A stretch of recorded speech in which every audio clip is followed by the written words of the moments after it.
Ulishawahi kujiuliza ni kwa nini unapata UTI ya mara kwa mara, au unapata kutumia dawa nzuri kabisa lakini baada ya muda mfupi tu UTI inajirudia? Sasa hizi hapo sababu 7 ambazo ndio chanzo kikubwa cha UTI ya kujirudia rudia hata baada ya kutumia dawa nzuri kabisa. Wakitumia antibiotics kiholela sana, yani utakuta mtu ana tatizo A ambalo pengine hata husiani na kutwa na shida hii ya UTI ya mara kwa mara. Unakuta mtu anajisaidia katika choo ambacho kinaonekana kabisa hata kwa wazi ni kichafu, labda uchafu unaonekana kabisa, kuna vyoo vimejaa, unakuta choo kimejaa, yani uchafu unaona kabisa kwa macho. Lakini pia kuna vyoo ambavyo watu hawazingatii usafi, mtu anajisaidia lakini haflashi, kwanza hakuna maji katika hicho choo.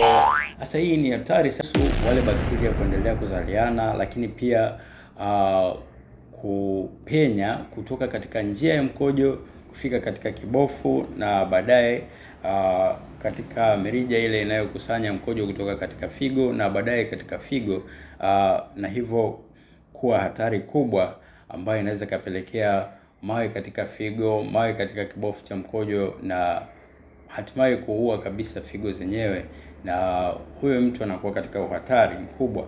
Lakini ukiangalia chanzo chake ni kwamba alikuwa tu anajizuia kukojoa mara kwa mara, alafu akasababisha UTI mbalimbali, labda kama huyo mtu hasa kwa upande wa wanawake, labda kama ana maambukizi katika njia ya uzazi, kwa maana labda ana maambukizi ya fangasi au ana maambukizi ya tunaita bacteria vaginosis katika uke, lakini pia ana shida ya maambukizi kama trichomoniasis, ile kitu ya kutoka na uchafu wenye harufu, na hasa kwa wanawake kama ana maambukizi katika njia ya uzazi kwa maana ya ukeni, anaweza akawa labda na matatizo ya fangasi, ana matatizo labda ya bacteria vaginosis, au na matatizo kama ya trichomoniasis.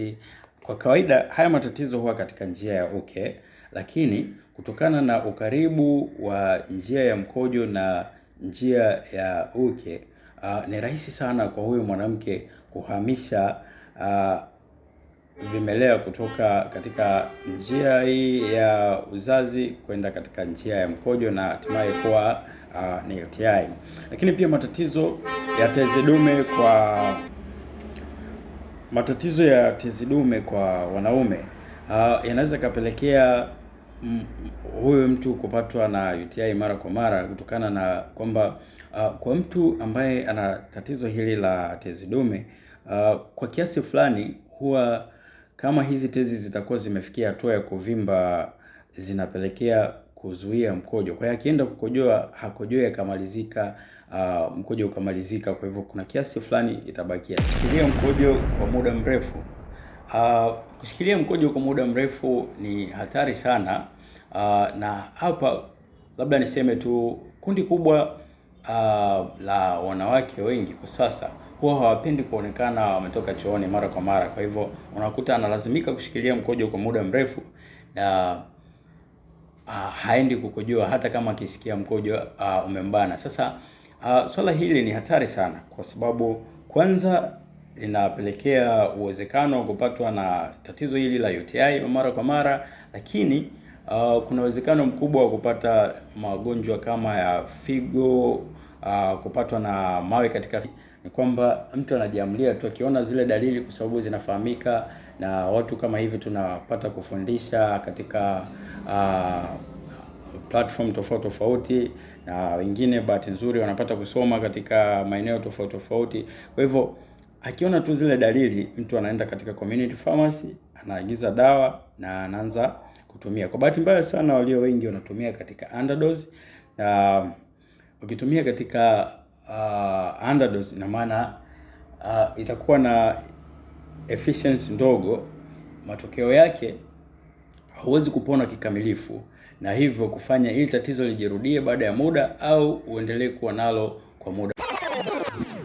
Somo letu la leo lina kichwa kinachosema je, ni kwa nini UTI inajirudia mara kwa mara hata baada ya kutumia dawa yani recurrent UTI.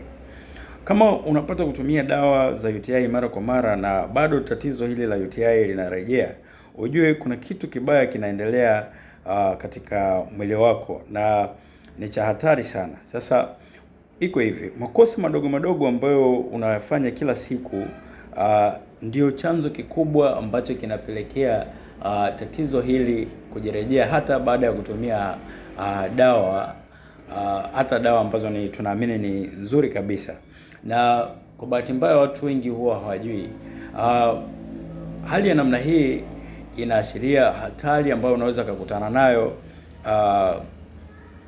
katika figo zako. Yaani UTI hii ya mara kwa mara inaweza kapelekea figo zako kuwa hatarini sana na hatimaye uhai wako kwa ujumla. Sasa wacha tuangalie sababu moja hadi nyingine ambazo hizi ndio chanzo kikubwa cha UTI ya kujirudia mara kwa mara hata baada ya kutumia dawa.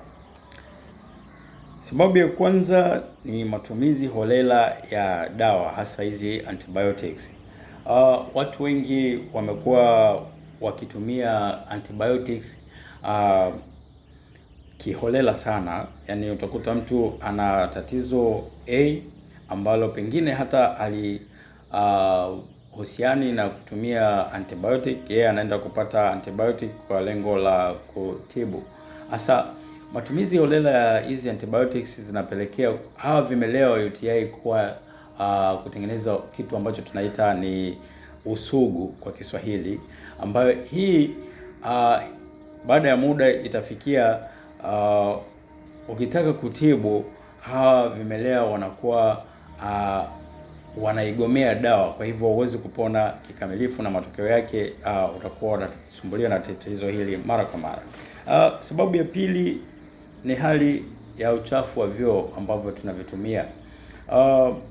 Jamii nyingi hasa ya Kitanzania na Afrika kwa ujumla tunakabiliwa sana na tatizo hili, vyoo kuwa vichafu kupita kiasi. Hapo nazungumzia vyoo vya public, vyoo kama vya stendi, vyoo vya maeneo ya kazi, lakini pia vyoo katika vyombo vya usafiri, lakini vyoo hata kwenye nyumba ambazo tunaishi, nyumba ambazo tunaishi watu wengi, labda nyumba za kupanga, unakuta choo kimoja wanatumia watu wengi zaidi ya 5.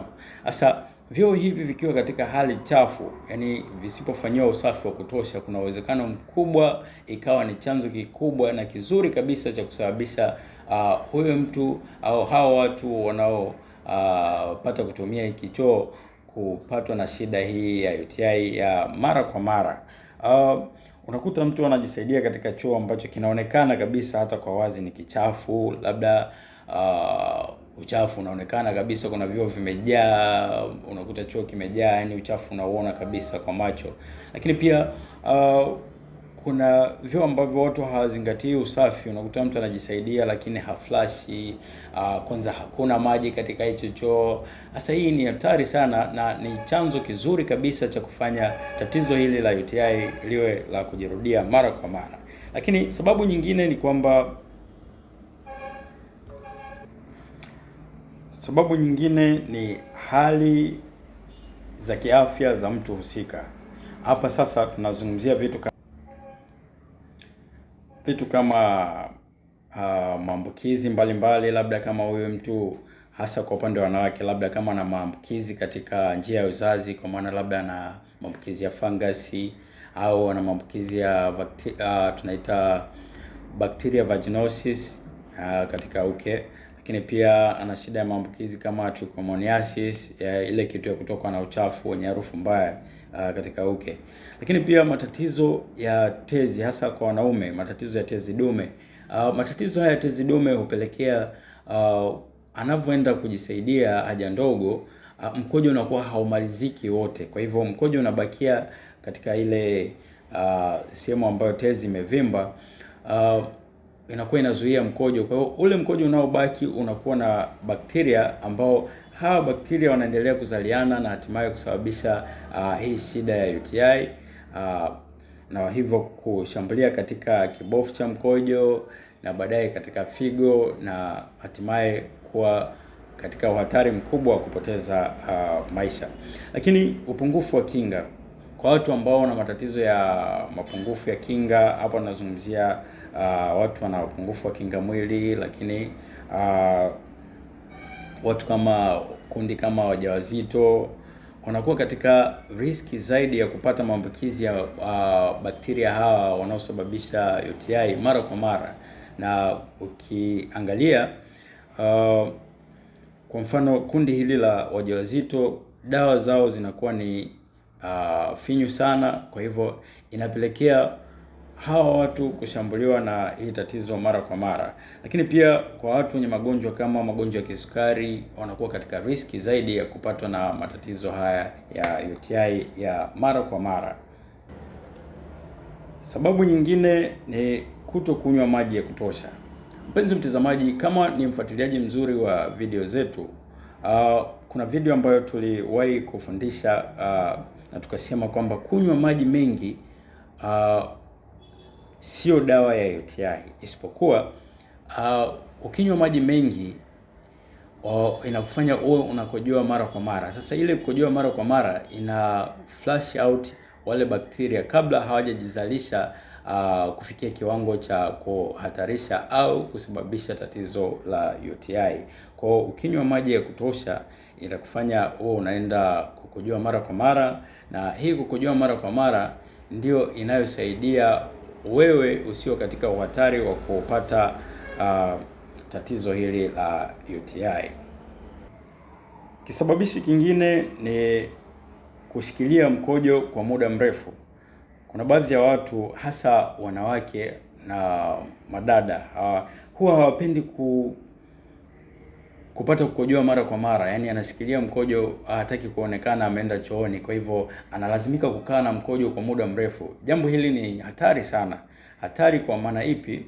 Kwanza unakuwa katika riski ya kupata tatizo hili la UTI, lakini pili kuna uwezekano mkubwa wa kupata tatizo ambalo tunaita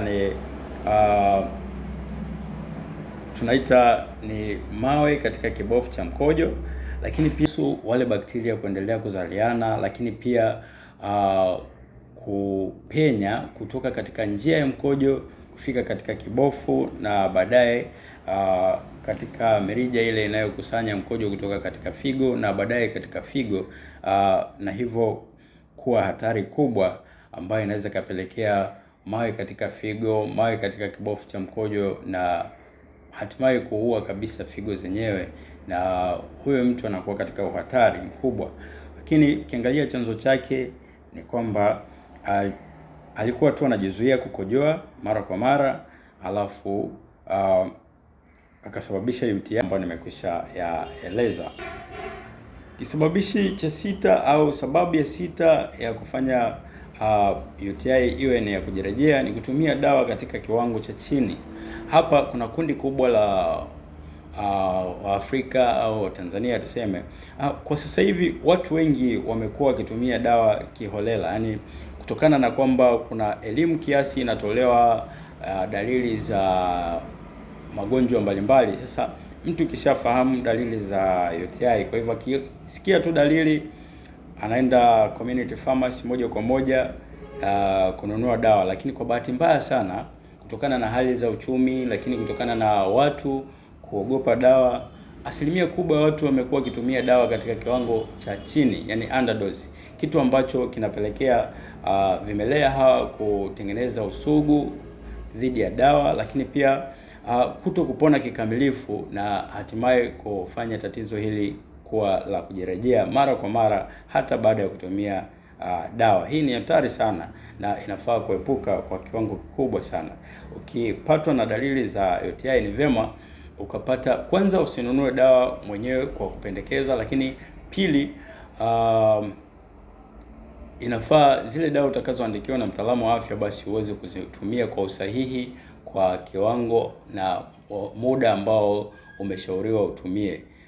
Hii itakusaidia kwanza kupona kikamilifu na kufanya tatizo hili lisijirejee, lakini pia kuwa huru na kuendelea na maisha yako ya kujenga nchi.